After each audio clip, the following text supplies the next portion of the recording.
wabarakatuh. Apa kabar anak-anak Umi? Semoga kita selalu dalam lindungan Allah Subhanahu wa taala. Oke, untuk pelajaran PTQ hari ini kita akan belajar tentang idgham mutamasilain. Apa itu idgham mutamasilain? Simak video berikut ya.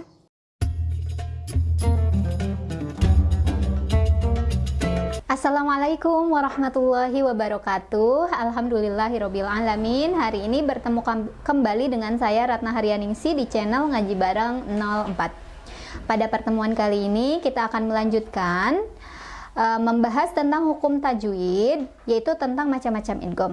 Hari ini yang akan kita bahas adalah tentang idgham mutajanisain. Secara bahasa, idgham artinya memasukkan. Memasukkan apa? Memasukkan pembacaan satu huruf ke dalam huruf yang lainnya. Sedangkan mutajanisen artinya yang sejenis. Karena di sini kita akan membahas pertemuan dua huruf yang sama makhrajnya tapi beda sifatnya.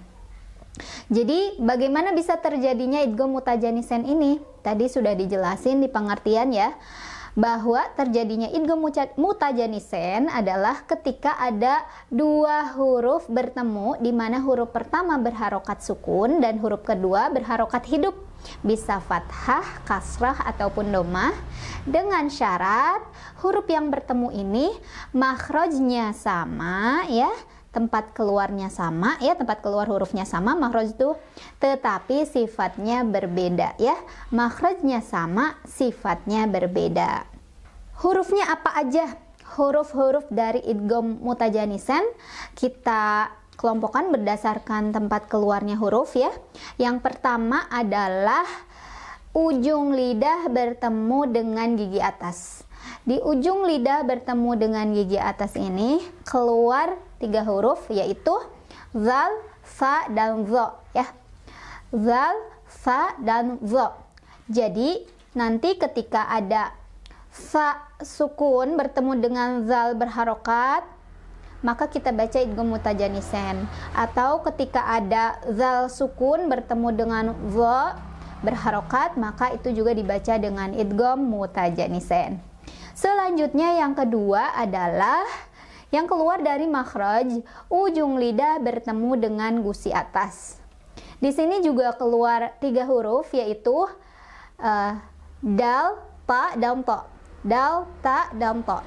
Jadi nanti ketika ada tak sukun bertemu dengan to berharokat, atau tak sukun bertemu dengan dal berharokat, atau ta sukun bertemu dengan ta berharokat, atau dal sukun bertemu dengan ta berharokat, maka itu masuk idgham mutajanisen. Selanjutnya yang ketiga adalah yang keluar dari makhraj huruf dua bibir ya. Dari dua bibir itu ada sepasang, yaitu ketika ada ba bertemu mim ya. Itu ketika ba sukun bertemu dengan mim berharokat. Sekarang kita ke cara baca. Cara baca dari idgham mutajanisen ini adalah kita memasukkan huruf pertama ke huruf kedua menjadi satu huruf bertasydid. Jadi nanti dimasukkan langsung ke huruf yang kedua. Biar lebih jelas, kita akan langsung ke contoh. Contoh yang pertama. Contoh yang pertama, misalnya ketika ada fa sukun bertemu dengan zal yang berharokat. Di sini saya punya satu contoh kalimat ya, maka kita akan fokus ke fa yang berbaris sukun yang bertemu dengan zal berharokat fathah ya, fathah berdiri. Itu yang akan kita fokus membacanya, itu adalah hukum idgham mutajanisennya ya. Maka cara bacanya ya, fa sukun menghadapi zal itu kita akan memasukkan fa sukunnya ke dalam huruf zal langsung ya. Jadi kita nggak baca lagi fa yang biasanya ada hamesnya ya, yang kedengeran hamesnya fa sukun, jadi nggak kelihatan lagi karena kita langsung masukkan ke zal. Jadi begini cara bacanya, yalhadzalika, yalhadzalika.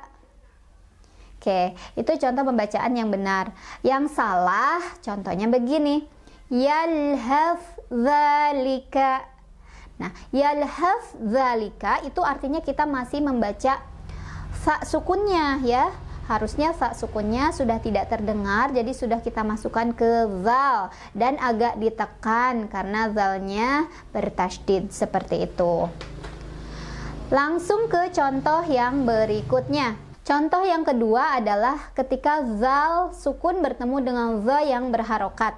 Di sini contohnya zal sukun bertemu dengan za berharokat fathah ya. Jadi ini ada kalimat cukup panjang. Kita fokusnya ke zal sukun bertemu dengan za berharokat fathah.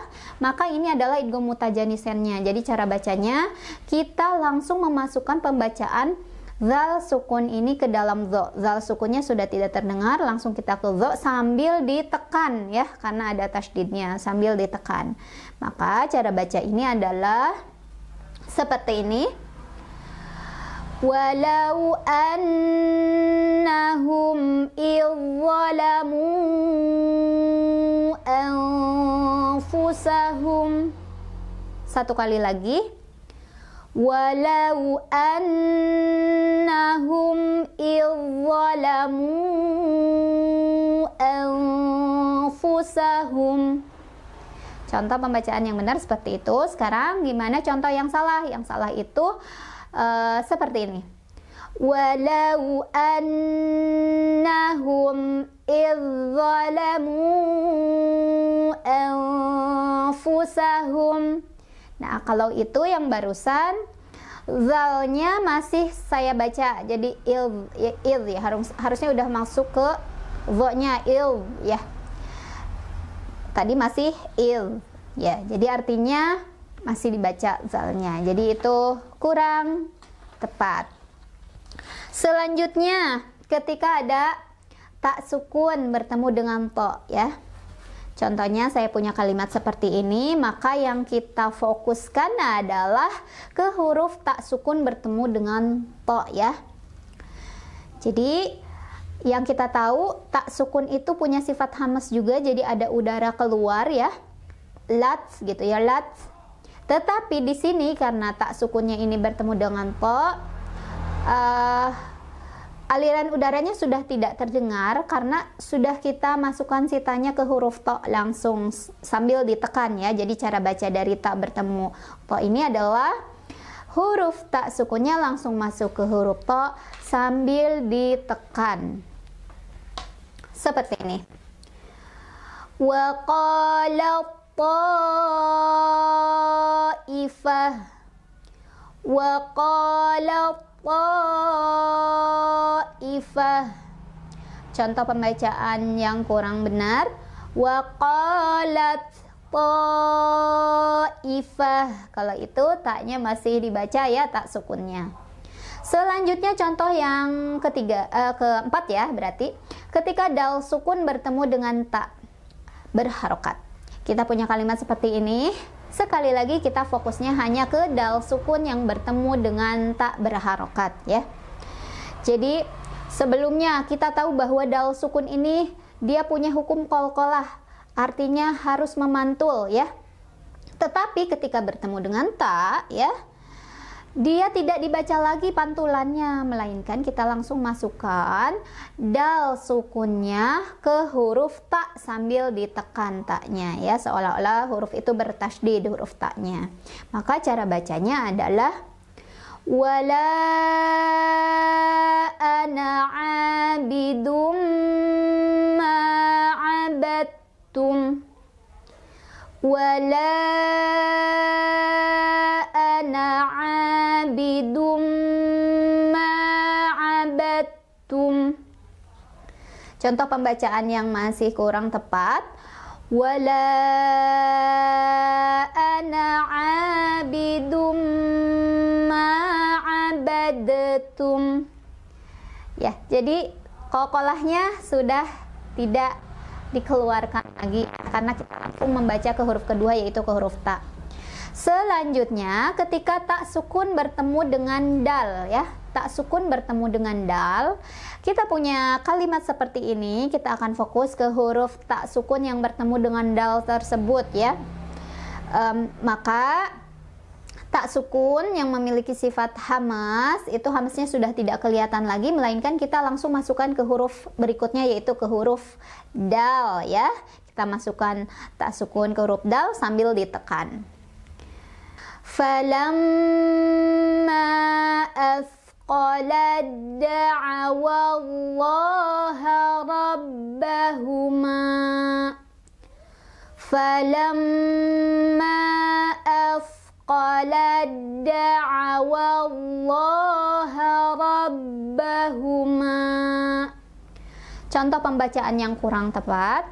Falamma athqalat da'awallaha rabbahuma. Yang barusan masih kedengeran banget taknya ya, jadi harusnya sudah tidak terdengar, sudah masuk ke huruf dal. Contoh selanjutnya adalah ketika ta sukun bertemu dengan ta. Maka di kalimat ini kita sama fokusnya ke ta sukun yang bertemu dengan ta. Ta sukun dia punya hukum qalqalah atau harus dipantulkan bacanya. Ketika bertemu dengan ta, pantulannya sudah tidak terdengar karena kita langsung memasukkan pembacaan huruf pertama yaitu huruf ta ke dalam huruf ta sambil agak ditekan ya. Jadi qalqalahnya sudah tidak kita baca seperti ini. Faqala ahadtu bima lam tuhit bih. Faqala ahadtu bima lam tuhit bih. Contoh pembacaan yang kurang tepat. Faqala ahadtu bima lam tuhit bih. Qalqalahnya masih dipakai ya, harusnya sudah tidak. Contoh yang terakhir adalah ketika ba sukun bertemu dengan mim. Sama, di kalimat ini kita fokusnya ke ba sukun yang bertemu dengan mim. Maka cara bacanya adalah ba sukunnya langsung dimasukkan ke huruf mim ya. Jadi ba sukun yang memiliki sifat hukum qalqalah sudah tidak dibaca lagi pantulannya, melainkan kita langsung dibaca ke mimnya sambil ditekan dan ditahan 2 ketukan. Kenapa ditahan 2 ketukan? Karena di sini ba-nya bertemu dengan mim. Mim itu dia kalau bertasydid punya sifat gunnah, jadi harus ada dengungannya. Jadi selain ditahan, didengungkan untuk ba bertemu dengan mim ini. Oke, kita akan coba baca. Ya bunayya rukam ma'ana. Ya bunayya rukam ma'ana. Contoh pembacaan yang salah. Ya bunayya rukab ma'ana. Salah ya, karena ba-nya qalqalahnya masih dibaca barusan. Alhamdulillahirabbil alamin. Untuk pembahasan idgham mutajanisain kali ini dicukupkan sekian. Mudah-mudahan ada manfaatnya. Silakan untuk menonton video kita yang lainnya untuk mendapat informasi yang lebih banyak lagi. Jangan lupa silakan dikoreksi apabila ada yang keliru.